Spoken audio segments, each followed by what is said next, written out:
இந்நிகழ்ச்சியை காண ஆவலுடன் அமர்ந்திருக்கும் உங்கள் ஒவ்வொருவரையும் இயேசு கிறிஸ்துவின் இனிய நாமத்திலே அன்புடன் வரவேற்கிறதில் பெருமகிழ்வு கொள்ளுகிறோம்.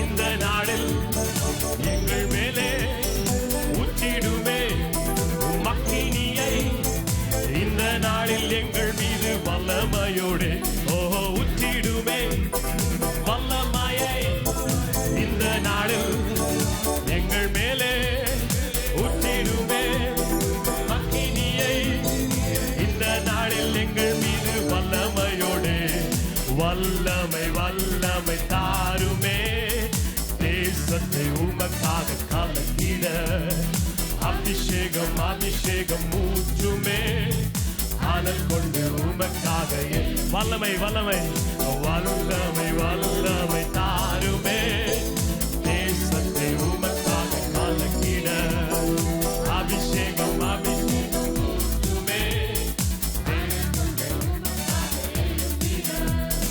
பெந்தெகோஸ்தே நாடு செய்தது போல அக்கினியின் நாவுகள் பொழிந்திடுமே. சொல்லுவோமா? பெந்தெகோஸ்தே நாடு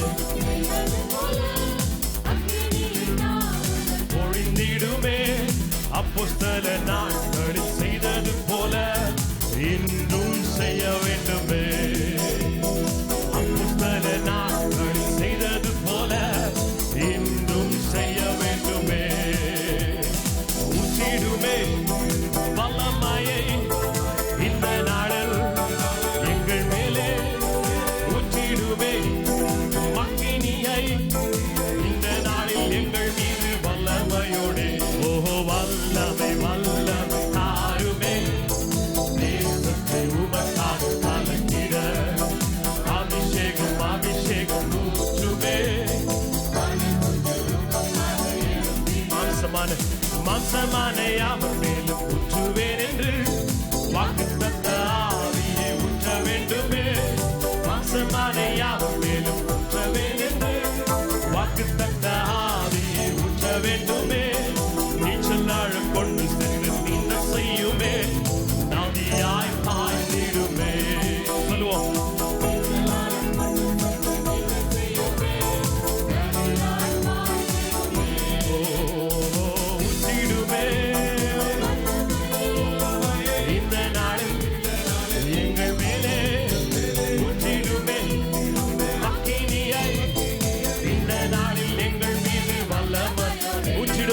ஊற்றிடுமே வல்லமையை, இந்த நாளில் எங்கள் மேலே ஊற்றிடுமே மக்கினியை, இந்த நாளில் எங்கள் மீது வல்லமையோடு. இந்நாளில் பரிசுத்த ஆவியானவரின் அபிஷேகம் என்னும் தலைப்பில் தேவ செய்தியை வழங்க வருகிறார் ஆசீர்வாத இளைஞர் இயக்கத்தின் மூத்த ஊழியர் சகோதரர் லயனல் அவர்கள். ஆண்டவராகிய இயேசு கிறிஸ்துவின் நாமத்தினாலே உங்கள் அனைவரையும் வாழ்த்துகிறேன். இந்த நாளிலே உங்களோடு கூட இந்த தொலைக்காட்சியின் மூலமாக உங்களை சந்திப்பதிலே நான் அதிகமாக மகிழ்ச்சி அடைகிறேன். இந்த காலை வேளையிலே உங்களோடு கூட நான் பரிசுத்தாவின் அபிஷேகத்தை குறித்து உங்களோடு கூட பேசும்படியாக நான் விரும்புகிறேன். பிதாவாகிய தேவன் நமக்கு கொடுத்திருக்கிற மிகப்பெரிய ஈவுகளில் 2 ஈவுகளை அவர் கொடுத்திருக்கிறார். முதலாவதாக ஆண்டவராகிய இயேசு கிறிஸ்து, அவர் மூலமாக தேவன் நமக்கு ஒரு பெரிய இரட்சணியத்தை அவர் கொடுத்திருக்கிறார். இரண்டாவதாக பரிசுத்த ஆவியானவர். இந்த 2 ஈவுகளையும் தேவன் நமக்கு ஒரு பெரிய ஸ்லாக்கியமாக நமக்கு கொடுத்திருக்கிறார். நாம் இந்த இரட்சணியத்தை குறித்து நம்மிலே அநேகருக்கு அதிகமான சந்தேகங்களும் கேள்விகளும் இருப்பதில்லை. ஆனால் பரிசுத்த ஆவியின் அபிஷேகத்தை குறித்து நம்முடைய வாழ்க்கையிலே நமக்கு அநேக சந்தேகங்களும் அநேக கேள்விகளும் நம்மிடத்திலே உண்டு. ஆனாலும் கூட அந்த சந்தேகங்களையும் கேள்விகளையும் திறந்த மனதோடு கூட நாம் வேதத்தை படிக்கும்போது நாம் அதற்குரிய எல்லா கேள்விகளுக்கும் நாம் பதிலை பெற்றுக்கொள்வோம் என்பதிலே எந்த விதமான சந்தேகமும் கிடையாது. ஆகையால் இந்த காலை வேளையிலே உங்களோடு கூட ஒரு சில கேள்விகள், பொதுவாக கேட்கக்கூடிய கேள்விகளும் அல்லது சந்தேகங்களையும் உங்களோடு கூட இருந்து வேதத்தின் அடிப்படையிலிருந்து நான் பேசும்படியாக நான் விரும்புகிறேன். நீங்கள் திறந்த மனதோடு கூட இந்த செய்தியை கேட்கும்படியாக உங்களை அன்போடு கூட நான் கேட்டுக்கொள்கிறேன். முதலாவதாக நம்மிலே அநேகருக்கு இருக்கிற கேள்வி என்னவென்றால், இந்த பரிசுத்தாவின் அபிஷேகம் என்பது ஒரு சிலருக்கு மாத்திரம்தானா அல்லது எல்லாருக்கும் இது உரியதா என்று சொல்லி அநேகருக்கு ஒரு கேள்வி இருக்கிறது. அல்லது ஆதி அப்போஸ்தலர்களுக்கு மாத்திரம்தான் இந்த பரிசுத்தாவின் அபிஷேகமா அல்லது அனைவருக்கும் இந்த பரிசுத்தாவின் அபிஷேகம் உரிமையானதா என்று சொல்லி ஒரு பெரிய கேள்வி நம்முடைய உள்ளத்திலே எழுந்திருப்பதை நாம் பார்க்கலாம். அருமையானவர்களே, ஆண்டவராகிய இயேசு இந்த கிறிஸ்து உலகத்திலே இருந்து அவர் எடுத்துக்கொள்ளப்படுவதற்கு முன்பாக தம்முடைய சீஷர்களை பார்த்து, நீங்கள் எருசலேமிலே இருந்து பரிசுத்தாவின் நிறைவை பெற்றுக்கொள்ளும் வரை காத்திருங்கள் என்று அவர் கட்டளையிட்டார். அதன்படியே சுமார் 120 சீஷர்கள் அவர்கள் மேலறையிலே காத்திருந்தார்கள். இயேசுவின் தாயாகிய மரியாளோடு கூட சேர்ந்து ஜெபத்திலும் வேண்டுதலிலும் அவர்கள் தரித்திருந்தார்கள். அப்பொழுது திடீரென்று பரிசுத்த ஆவியானவர் அவர்கள் மேல் வந்து இறங்கினார். ஒரு சத்தம் உண்டாயிற்று. அநேகர் அந்த சத்தத்தை கேட்டு ஆச்சரியப்பட்டார்கள், சிலர் சந்தேகப்பட்டார்கள், சிலர் பரியாசம் பண்ணினார்கள், சிலர் சொன்னார்கள் இது என்னமாய் போய் முடியுமோ என்று சொல்லி அதை குறித்து பலவிதமான சந்தேகங்களை அவர்கள் எழுப்பினார்கள். அந்த நேரத்தில் அப்போஸ்தலனாகிய பேதுரு அவர் எழுந்து சொன்ன வார்த்தை அப்போஸ்தலர் நடபடிகள் 2ஆம் அதிகாரம் 15ஆம் வசனத்திலிருந்து நான் வாசிக்கிறேன். நீங்கள் நினைக்கிறபடி இவர்கள் வெறி கொண்டவர்கள் அல்ல, பொழுது விடிந்து 3ஆம் மணி வேளையாயிருக்கிறதே, தீர்க்கதரிசியாகிய யோவேலினால் உரைக்கப்பட்டபடியே இது நடந்தேறுகிறது. கடைசி நாட்களில் நான் மாம்சமான யாவர் மேலும் என் ஆவியை ஊற்றுவேன். அப்பொழுது உங்கள் குமாரரும் உங்கள் குமாரத்திகளும் தீர்க்க தரிசனம் சொல்லுவார்கள், உங்கள் வாலிபர் தரிசனங்களை அடைவார்கள், உங்கள் மூப்பர் சொப்பனங்களை காண்பார்கள். என்னுடைய ஊழியக்காரர் மேலும் என்னுடைய ஊழியக்காரிகள் மேலும் அந்நாட்களில் என் ஆவியை ஊற்றுவேன். அப்பொழுது அவர்கள் தீர்க்க தரிசனம் சொல்வார்கள். எனக்கு அருமையானவர்களே, கடைசி நாட்களில் நான் மாம்சமான யாவர் மேலும் என் ஆவியை ஊற்றுவேன் என்று சொல்லி இங்கே யோவேல் தீர்க்க தரிசனம் சொல்லப்பட்டிருக்கிற காரியத்தை அப்போஸ்தலனாகிய பேதுரு அந்த சம்பவத்தோடு கூட அவர் நினைவுபடுத்துவதை நாம் பார்க்கலாம்.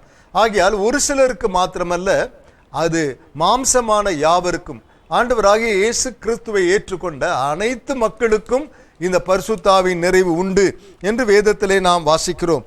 அது மாத்திரமல்ல, ஆண்டவராகிய இயேசு உயிரோடு எழுந்து அவர் 40 நாள் அளவும் தம்முடைய சீஷர்களுக்கு தம்மை உயிரோடு இருக்கிறவராக அவர் காண்பித்து அவர் அவர்களை பார்த்து சொல்லுகிறார், நீங்கள் எருசலேமை விட்டு போகாமல் என்னிடத்தில் கேள்விப்பட்ட பிதாவின் வாக்குத்தத்தம் நிறைவேற காத்திருங்கள் என்று கட்டளையிட்டார்.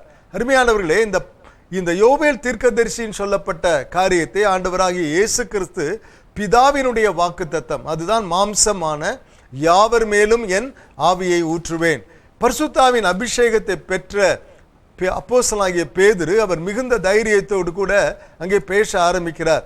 அவருடைய பிரசங்கத்தை கேட்ட உடனே ஜனங்கள் எல்லாரும் இருதயத்திலே குத்தப்படுகிறார்கள். எப்படிப்பட்டதான ஒரு பிரசங்கத்தை அவர் செய்கிறார். நீங்கள் சிலுவையில் அறைந்த இயேசுவை தேவன் ஆண்டவரும் கிறிஸ்துவுமாக்கினார் என்று நீங்கள் யாவரும் அறிய கடவர்கள் என்று அவர் பிரசங்கித்தார். அந்த பிரசங்கத்தை கேட்ட உடனே அவர்கள் இருதயத்திலே அவர்கள் குத்தப்பட்டு பேதுருவையும் மற்ற அப்போஸ்தலரையும் பார்த்து, சகோதரரே, நாங்கள் என்ன செய்ய வேண்டும் என்றார்கள். பேதுரு அவர்களை நோக்கி, நீங்கள் மனம் திரும்பி ஒவ்வொருவரும் பாவ மன்னிப்புக்கென்று கர்த்தராகிய இயேசு கிறிஸ்துவின் நாமத்தினாலே ஞானஸ்நானம் பெற்றுக்கொள்ளுங்கள், அப்பொழுது பரிசுத்தாவின் வரத்தை பெறுவீர்கள். வாக்குத்தத்தமானது உங்களுக்கும் உங்கள் பிள்ளைகளுக்கும் நம்முடைய தேவனாகிய கர்த்தர் வரவழைக்கும் தூரத்தில் உள்ள யாவருக்கும் உண்டாய் இருக்கிறது என்று சொல்கிறார். அருமையானவர்களே, இந்த பரிசுத்தாவின் அபிஷேகம் என்ற இந்த வாக்குத்தத்தம் அது உங்களுக்கு உரியது, அது உங்கள் பிள்ளைகளுக்கு உரியது. அது மாத்திரமல்ல, இன்னும் தூரத்திலே தேவனாகிய கர்த்தர் வரவழைக்கும் யாவருக்கும் உரியது. ஒரு சிலருக்கு மாத்திரமல்ல, அப்போஸ்தலர்களுக்கு மாத்திரமல்ல, அல்லது ஊழியம் செய்கிறவர்களுக்கு மாத்திரமல்ல, அனைத்து மக்களுக்கும் உரியது என்று வேதத்திலே நாம் வாசிக்கிறோம். இன்னும் ஒரு சிலருக்கு ஒரு சில கேள்விகள் உண்டு. அவர்கள் என்ன கேட்பார்கள் என்றால், இந்த பரிசுத்தாவின் அபிஷேகம் என்பது ஒரு தனிப்பட்ட ஒரு அனுபவமா, அல்லது நாம் ரட்சிக்கப்படும் போதே இந்த பரிசுத்தாவின் அபிஷேகத்தை நான் பெற்றுக்கொள்கிறேனா? பரிசுத்தாவியனுடைய பாவ உணர்வை குறித்து பரிசுத்தாவியன் எனக்கு உணர்த்துகிறார், அதன் மூலமாக தான் நான் ரட்சிக்கப்படுகிறேன். அப்படி இருக்கும்போது தனிப்பட்ட முறையிலே பரிசுத்தாவின் அபிஷேகம் என்ற ஒரு புதிய அனுபவத்தை நாம் பெற்றுக்கொள்ள வேண்டுமா என்று சொல்லி அநேகரிடத்திலே பல கேள்விகள் இருக்கலாம். அருமையானவர்களே, இதை குறித்து நான் வேதத்தின் அடிப்படையிலிருந்து இதை குறித்து உங்களோடு கூட நான் பேசும்படியாக நான் விரும்புகிறேன். நாம் ரட்சிக்கப்படும் போது ஆண்டவராகிய இயேசுவை நம்முடைய சொந்த இரட்சகராக நாம் ஏற்றுக்கொள்கிறோம். அது தேவன் நமக்கு கொடுக்கிற ஈவு. அதே வண்ணமாக பரிசுத்தாவின் அபிஷேகம் என்பது கூட தேவன் நமக்கு கொடுக்கிற ஈவு. 2 பெரிய ஈவுகளை ஆண்டவர் நமக்கு கொடுக்கிறார். ரட்சிக்கப்படும் போது நாம் பரிசுத்த ஆவியானவர்கள் தான் பாவ உணர்த்தப்பட்டிருந்தாலும் அபிஷேகம் என்று சொல்லும்போது பாத்திரம், நம்முடைய பாத்திரம் நிறைந்து வழிந்து ஓடுகிற ஒரு அனுபவத்தை அதை குறிப்பதை நாம் பார்க்கலாம். அதைதான் ஆண்டவருடைய வசனத்திலே சங்கீதம் புத்தகத்திலே 23ஆம் அதிகாரம் 5ஆம் வசனத்திலே சங்கீதக்காரன் சொல்லுகிறான், என் பாத்திரம் நிறைந்து வழிகிறது. ஆண்டவருடைய அபிஷேகத்தை நாம் பெற்றுக்கொள்ளும் போது நாம் ஆசீர்வதிக்கப்படுவது மாத்திரமல்ல, நாம் மற்றவர்களுக்கு ஆசீர்வாதங்களாக நாம் மாறிவிடுகிறோம். ஆண்டவராகிய இயேசு கிறிஸ்து இதை குறித்து யோவான் எழுதின சுவிசேஷம் 7ஆம் அதிகாரம் 38-39 வசனங்களிலே அவர் சொல்லுகிறார், வேத வாக்கியம் சொல்லுகிறபடி என்னிடத்தில் விசுவாசமாய் இருக்கிறவன் எவனோ அவன் உள்ளத்திலிருந்து ஜீவ தண்ணீருள்ள நதிகள் ஓடும் என்றார்.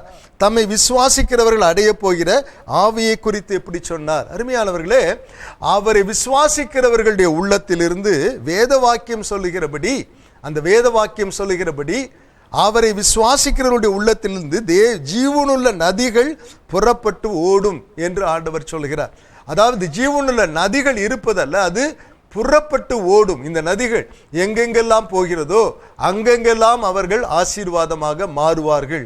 அதைதான் பரிசுத்த ஆவியின் அபிஷேகம் என்பது ஒரு நிறைந்து வழிந்து ஓடுகிற அனுபவமாக இருக்கிறது. நாம் வேதத்தை வாசித்து பார்க்கும்போது யோவான் ஸ்நானகன் தாயின் வயிற்றில் இருக்கும்போதே அவன் பரிசுத்த ஆவியினாலே நிரப்பப்பட்டவனாய் இருந்தான் என்று வேதத்திலே நாம் வாசிக்கிறோம். ஆனால் அவன் அந்த பரிசுத்த ஆவியினாலே நிரப்பப்பட்டபடினாலே அந்த இயேசுவின் தாயாகிய மரியாள் அவனை வாழ்த்தின போது அந்த பிள்ளை களிப்பாக துள்ளிற்று. அதே வண்ணமாக இன்றைக்கு கூட பரிசுத்த ஆவியினாலே நாம் நிரப்பப்பட வேண்டிய அனுபவம் நாம் ஒவ்வொருவருக்கும் அவசியமான ஒரு தேவையுள்ள ஒரு அனுபவமாக இருக்கிறது. நாம் எல்லாருக்கும் தெரிந்தபடி நம்முடைய முன்மாதிரியானவர் நம்முடைய ஆண்டவராகிய இயேசு கிறிஸ்து. இயேசு கிறிஸ்து என்ன செய்தார் என்று நீங்கள் லூக்கா எழுதின சுவிசேஷம் 3ஆம் அதிகாரம் 21ஆம் வசனத்தை நாம் பார்க்கும்போது, யோவானாலே ஞானஸ்நானம் பெறும்படி அங்கே ஆண்டவராகிய இயேசு கிறிஸ்து அங்கே யோவானால் ஞானஸ்நானம் பெற்று அவர் ஜெபம் பண்ணுகையில் வானம் திறக்கப்பட்டது. வானம் திறக்கப்பட்டு பரிசுத்த ஆவியானவர் புறாவை போல் அவர் மேல் வந்து இறங்கினார். மேலும் வானத்திலிருந்து ஒரு சத்தம் உண்டாகி, இவர் என்னுடைய நேசகுமாரன், இவரில் நான் பிரியமாய் இருக்கிறேன். இயேசு கிறிஸ்து ஞானஸ்நானம் பெறும்படி யோவான் ஸ்நானகத்தில் செல்கிறார்.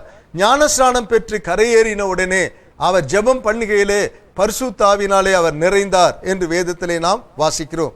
இன்னும் அப்போஸ்தலர் நடவடிக்கைகள் 10ஆம் அதிகாரம் 38ஆம் வசனத்தை நீங்கள் பார்க்கும்போது அங்கே நாம் வேத வசனத்திலே வாசிக்கிறோம், நசரேயனாகிய இயேசுவை தேவன் பரிசுத்த ஆவியினாலும் வல்லமையினாலும் அபிஷேகம் பண்ணினார், அவர் நன்மை செய்கிறவராக சுற்றி தெரிந்தார். ஆகினாலே ரட்சிப்பு என்பது இயேசு கிறிஸ்துவின் மூலமாக நாம் ரட்சிக்கப்படுகிறோம். அவருடைய ரட்சணியத்தினாலே நாம் ரட்சிப்பு பெறுகிறோம், பாவ மன்னிப்பை பெறுகிறோம். பரிசுத்த ஆவியின் அபிஷேகம் என்பது நம்முடைய பாத்திரம் நிறைந்து வழிந்து ஓடுகிற ஒரு அனுபவமாக மாறுகிறது. இன்னும் ஒரு சிலருடைய சந்தேகங்கள் என்னவென்றால், இன்றைக்கு பரிசுத்த ஆவியின் அபிஷேகத்தை பெற்றுக்கொள்கிறோம் என்று சொல்பவர்களுடைய அனுபவமும் ஏற்கனவே அப்போஸ்தலர் காலத்தில் அவர்கள் பெற்ற பரிசுத்த ஆவி வேறு, இன்றைக்கு பெறுகிறவருடைய ஆவி வேறு, அதே ஆவியை இவர்கள் பெற்றுக்கொள்வதில்லை என்று சொல்லி அநேகருடைய சந்தேகத்தை நாம் பார்க்கிறோம். அருமையானவர்களே, வேதத்திலே அதற்கும் கூட நமக்கு அநேக பதில்கள் இருப்பதை பார்க்கலாம். கொர்நேலியு எனப்பட்ட ஒரு இத்தாலியா பட்டாளத்தினுடைய 100க்கு அதிபதியை குறித்து நாம் வாசிக்கிறோம். அப்போஸ்தலர் 10ஆம் அதிகாரத்திலே அவன் பக்தி உள்ளவனாய் இருந்தான், தான தர்மங்களை செய்கிறவனாய் இருந்தான், அவன் எப்பொழுதும் ஜெபம் பண்ணி கொண்டு இருக்கிறவனாய் இருந்தான் என்று வேதத்திலே நாம் அவனை குறித்து வாசிக்கிறோம். ஆனால் அவனை சந்திப்பதற்காக தேவன் பேதுருவை அவனுடைய வீட்டிற்கு அனுப்புகிறார். பேதுரு அப்போஸ்தலர் 10ஆம் அதிகாரம் 34ஆம் வசனத்தை வாசித்து பார்க்கும்போது பேதுரு அவன் பேச ஆரம்பித்து சொல்லுகிறான், தேவன் பட்சபாதம் உள்ளவர் அல்ல என்று அவர் பேச ஆரம்பித்து இப்படியாக பேசிக்கொண்டே இருக்கிறார். இயேசு கிறிஸ்துவை எவ்விதமாக தேவன் அபிஷேகம் பண்ணினார் என்று சொல்லி பேசுகிறார். பேசி முடித்து விட்டு அவர் சொல்லுகிறார், அவரை விசுவாசிக்கிறவன் எவனோ அவன் அவருடைய நாமத்தினாலே பாவ மன்னிப்பை பெறுவான் என்று தீர்க்கதரிசிகளும் சாட்சி கொடுக்கிறார்கள் என்று சொல்லி இந்த வார்த்தைகளை எல்லாம் பேதுரு பேசிக்கொண்டு இருக்கையில் வசனத்தை கேட்ட யாவர் மேலும் தேவனுடைய ஆவியானவர் இறங்கினார். பரிசுத்தாவின் அபிஷேகம் புறஜாதிகளுக்கும் பொழிந்தருளப்பட்டதை குறித்து அவர்கள் பிரமித்தார்கள். அப்பொழுது பேதுரு என்ன சொல்லுகிறார்? நம்மை போல பரிசுத்தாவியை பெற்ற இவர்களும். நன்றாக கவனியுங்கள், நாம் பெற்றது ஒரு பரிசுத்தாவியானவர், கொர்நேலியு பெற்றது இன்னொரு பரிசுத்தாவியானவர் என்று அவர் இங்கே சொல்லவில்லை. என்ன சொல்லுகிறார்? நம்மை போல பரிசுத்தாவியை பெற்ற இவர்களும் ஞானஸ்நானம் பெறாதபடி எவனாயிலும் தண்ணீரை விளக்கலாமா என்று சொல்லி கர்த்தருடைய நாமத்தினாலே அவர்களுக்கு ஞான ஸ்நானம் கொடுத்தார். ஆகினாலே அப்போஸ்தலர்கள் பெறுகிற பரிசுத்த ஆவியானவரே தான் இன்றைக்கு நாம் பெறுகிற பரிசுத்த ஆவியானவரும் ஒரே ஆவியானவர். ஏனென்றால் நம்மை போல பல வருஷங்கள் கழித்து கொர்நேலியு வீட்டு பரிசுத்தாவினாலே நிரப்பப்பட்ட போதிலும் அங்கே பேதுரு அப்போஸ்தலன் சொல்லுகிறார், நம்மை போலவே பரிசுத்த ஆவியை பெற்ற இவர்களும் என்று அங்கே சொல்வதை நாம் பார்க்கலாம். இன்னும் ஒரு சிலருக்கு என்ன சந்தேகங்கள் என்றால், இந்த பரிசுத்த ஆவியின் அபிஷேகத்தை பெறும்போது அநேகர் ஏன் ஒரு விதமாக ஆடுகிறார்கள், ஒரு விதமான சத்தம் போடுகிறார்கள், கூச்சலிடுகிறார்கள் என்றெல்லாம் அநேகருக்கு ஏன் அமைதலாக பரிசுத்த ஆவியின் அபிஷேகத்தை பெற்றுக்கொள்ளக்கூடாதா என்று சொல்லி சிலருக்கு சந்தேகங்கள் இருக்கலாம். அருமையானவர்களே, ஒரு காரியத்தை நான் உங்களுக்கு சொல்லும்படியாக நான் விரும்புகிறேன். நாம் எல்லாருமே பலவிதமான உணர்வுகளினாலே நாம் உருவாக்கப்பட்டிருக்கிறோம். சில சந்தோஷமான செய்திகளை நாம் கேட்கும் போது நம்மை அறியாமலே நாம் கைகளை தட்டுகிறோம், சிரிக்கிறோம், இன்னும் பலவிதமான குதிக்கிறோம். இப்படி பல காரியங்களை நாம் வெளிக்காட்டுகிறோம். அதே நேரத்தில் சில துக்கமான செய்திகளை நாம் கேட்கும் போது நம்மை அறியாமலே நாம் அழுகிறோம். இப்படியாக மனிதன் எல்லாருமே பலவிதமான உணர்வுகளினாலே அவன் உருவாக்கப்பட்டிருக்கிறான்.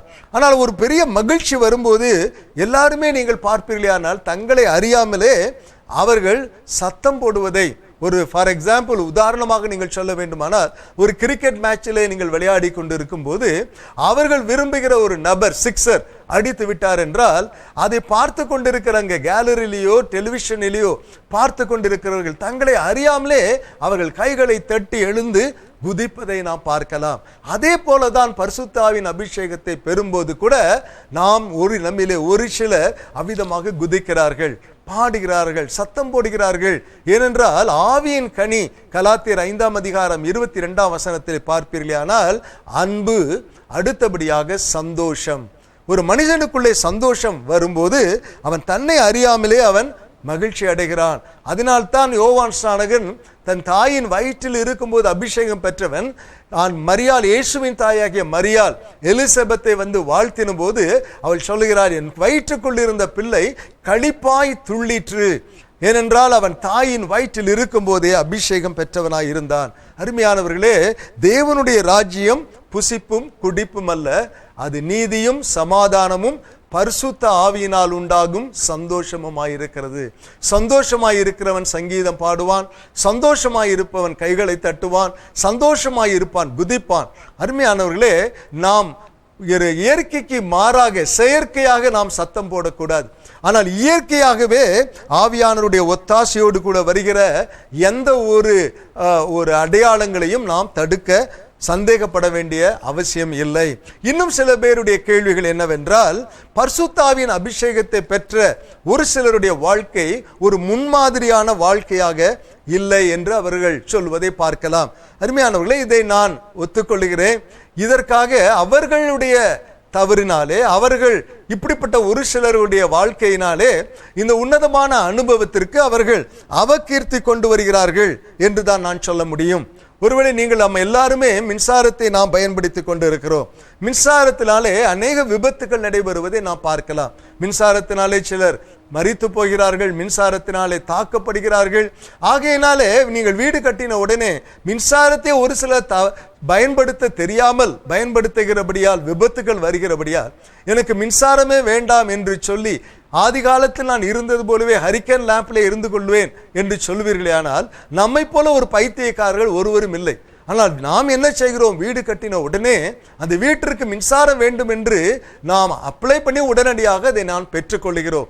அருமையானவர்களே, அதே போல ஒரு சில தவறாக பயன்படுத்துவதனால் அது எனக்கு வேண்டாம் என்று சொல்லி தள்ளுவது அது சரியான ஒரு முறையும் கிடையாது. அப்படி பார்த்தால் ரட்சிக்கப்பட்ட ஒரு சிலருடைய வாழ்க்கை கூட ஒரு முன்மாதிரியான ஒரு வாழ்க்கையாக இல்லை. அதனால் ரட்சிப்பே வேண்டாம் என்று சொல்லிவிட முடியுமா? ஆகையினாலே நாம் அதை சரியான முறையிலே அதை நாம் பயன்படுத்த வேண்டும். இன்னும் ஒரு சிலருடைய கேள்விகள் என்னவென்றால், அந்நிய பாஷை என்று சொல்கிறார்கள், நவமான பாஷை என்று சொல்கிறார்களே, அப்படி என்றால் என்ன? அதனால் எனக்கு என்ன பயன் உண்டு என்று சொல்லி சிலருடைய கேள்விகள் இருப்பதை பார்க்கலாம். வேத புத்தகத்திலே அதிலிருந்து கூட நான் உங்களுக்கு பதில் சொல்லும்படியாக விரும்புகிறேன். நவநாவுகள் என்பது ஆண்டவருடைய வேதத்திலே 1 கொரிந்தியர் 13ஆம் அதிகாரத்திலே இங்கே சொல்லப்பட்டிருக்கிறது. ஒரு மனிதன் மனுஷர் பாஷைகளையும் தூதர் பாஷைகளை பேசினாலும், மனுஷர் பாஷைகள் என்று சொல்லும் போது நாம் நம்முடைய தமிழ் மனுஷர் பாஷை, இங்கிலீஷ் மனுஷர் பாஷை, இந்தி மனுஷர் பாஷை, இப்படி இவைகளெல்லாம் மனுஷருடைய பாஷைகள். இன்னும் சான்ஸ்கிரிட் மனுஷர்கள் பாஷை, இப்படியாக ஒரியா, கன்னடம், தெலுங்கு இவைகளெல்லாம் மனுஷர் பாஷை. தூதர் பாஷைகள் என்று சொல்லும் போது அது ஒருவனுக்குமே தெரியாது தூதருடைய பாஷை. ஆகவே 2 விஷயமான பாஷைகளை குறித்து வேதத்தில் சொல்லப்பட்டிருக்கிறது.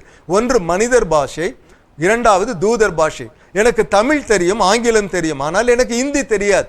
ஆகையால் எனக்கு நான் ஒருவேளை இந்தியிலே ஆவியிலே நிறைந்து பேசும்போது அந்த இந்தி மொழியானது எனக்கு அந்நிய பாஷையாக இருக்கலாம்.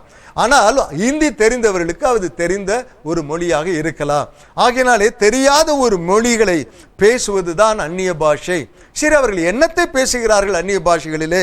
அப்போஸ்தலர் 2ஆம் அதிகாரம் 11ஆம் வசனத்திலே நீங்கள் பார்க்கும்போது அவர்கள் தேவனுடைய மகத்துவங்களை பேசுகிறார்களே என்று நாம் வேதத்திலே நாம் வாசிக்கிறோம்.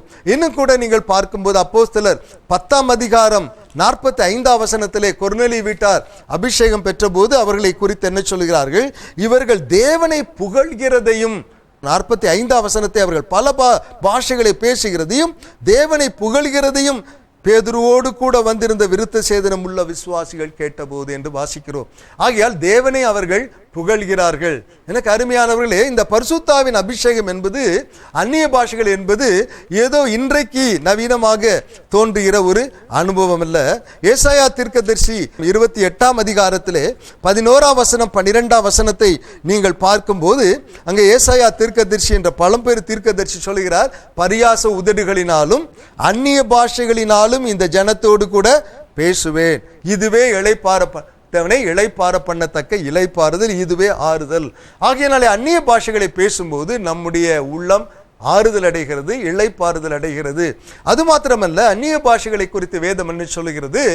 1 கொரிந்தியர் 14ஆம் அதிகாரம் 2ஆம் வசனத்திலே அந்நிய பாஷைகளிலே பேசுகிறவன் தனக்கே பக்தி விருத்தி உண்டாக பேசுகிறான். அந்நிய பாஷைகளிலே பேசுகிறவன் தேவனிடத்தில் ரகசியங்களை பேசுகிறான் என்று வேதத்திலே வாசிக்கிறோம். நம்முடைய பக்தியானது விருத்தி அடைகிறது. இன்னும் ஒரு சிலருடைய கேள்விகள் என்றால், அந்நிய பாஷை பேசுவது ஒன்றுதானா பரிசுத்தாவின் அபிஷேகத்தை பெற்றுவதற்கு அடையாளம்? அதை குறித்து கூட நீங்கள் வேதத்திலே நீங்கள் கவனித்து படித்து பார்க்கும்படியாக விரும்புகிறேன். அப்போஸ்தலர் 2ஆம் அதிகாரம் 4ஆம் வசனத்திலே நீங்கள் பார்க்கும்போது 120 பேர் அபிஷேகம் பெற்றார்கள். அந்த 120 பேரும் தேவ ஒத்தாசையோடு கூட அந்நிய பாஷைகளை பேசினார்கள். இன்னும் கூட 1 கொரிந்தியர் 10ஆம் அதிகாரம் 44-48 பார்க்கும்போது கொர்நேலி வீட்டிலே அனைவரும் அந்நிய பாஷைகளை பேசினார்கள். அப்போஸ்தலர் 19ஆம் அதிகாரம் 1 முதல் 5 வசனங்களை வாசித்து பார்க்கும்போது எபேசு பட்டணத்திலே 12 விசுவாசிகள் அவர்கள் அனைவருமே அந்நிய பாஷைகளை பேசினார்கள். 2 இடத்திலே தான் உடனடியாக பேசினதாக இல்லை. ஒன்று, சவுல் அபிஷேகம் பெற்ற உடனே அந்நிய பாஷை பேசினதாக பாடப்பில்லை. ஆனாலும் கூட ஆனால் பின்னாடி அவன் 1 கொரிந்தியர் 14-18 அவன் சொல்கிறான், உங்கள் எல்லாரை காட்டிலும் நான் பாஷைகளை அதிகமாய் பேசுகிறேன், அதற்காக தேவனை ஸ்தோத்தரிக்கிறேன். அப்போஸ்தலர் 8-18 நீங்கள் பார்க்கும்போது கூட அப்போஸ்தலர்கள் கைகளை வைப்பதில்லை.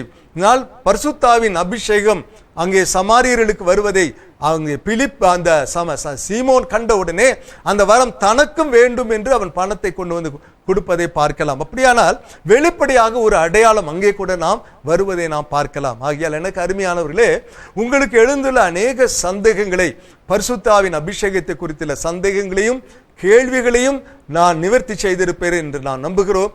திறந்த மனதோடு கூட நீங்கள் இப்பொழுது ஆண்டவரிடத்தில் கேட்டார், தேவன் உங்களையும் அந்த பரிசுத்த ஆவியினாலே நிரப்புவார் என்பதிலே சந்தேகமில்லை. நாம் கண்களை மூடி நாம் ஜெபம் செய்வோம். எங்கள் பெரிய கிருபையுள்ள ஆண்டவரே, மகத்துவமான தேவனே, ஆண்டவரே, நேற்றும் இன்றும் என்று மாறாதவரே, வாக்குத்தத்தம் உள்ள தேவனே, இந்த நாளிலே கர்த்தாவே இந்த தொலைக்காட்சி நிகழ்ச்சியின் மூலமாக உம்முடைய வார்த்தைகளை கேட்ட ஒவ்வொரு தேவ பிள்ளைகளுக்காக அடியான் ஜெபிக்கிறேன். ஆண்டவரே, இவைகளை குறித்துள்ள பரிசுத்தாவின் அபிஷேகத்தை குறித்து எங்களுக்கு பலவிதமான கேள்விகள் இருந்தது, சந்தேகங்கள் இருந்தது. ஆண்டவரே, அவைகள் எல்லாவற்றையும் நீர் எங்களுக்கு நிவர்த்தி செய்தபடியால் நாங்கள் உமக்கு நன்றி செலுத்துகிறோம். சிறு குழந்தையைப் போல ஆண்டவரே, உம்முடைய வார்த்தைகளை நாங்கள் அப்படியே விசுவாசித்து ஏற்றுக்கொள்கிறோம். இந்த வார்த்தைகளை கேட்டுக்கொண்டிருக்கிற ஒவ்வொருவரையும் உம்முடைய ஆவியின் அனுகிரகத்தினாலே நிரப்பி அவர்களை ஆசீர்வதியும். இயேசு கிறிஸ்துவின் நாமத்தில் பிதாவே, ஆமென். இந்நிகழ்ச்சி உங்களுக்கு மிகவும் ஆசீர்வாதமாக இருந்திருக்கும் என்று கர்த்தருக்குள் நம்புகிறோம். உங்கள் உறவினர்களுக்கும் நண்பர்களுக்கும் நீங்கள் பெற்ற ஆசீர்வாதங்களையும் இந்நிகழ்ச்சியை பற்றியும் கண்டிப்பாக தெரியப்படுத்துங்கள். கர்த்தர் உங்களை ஆசீர்வதிப்பாராக.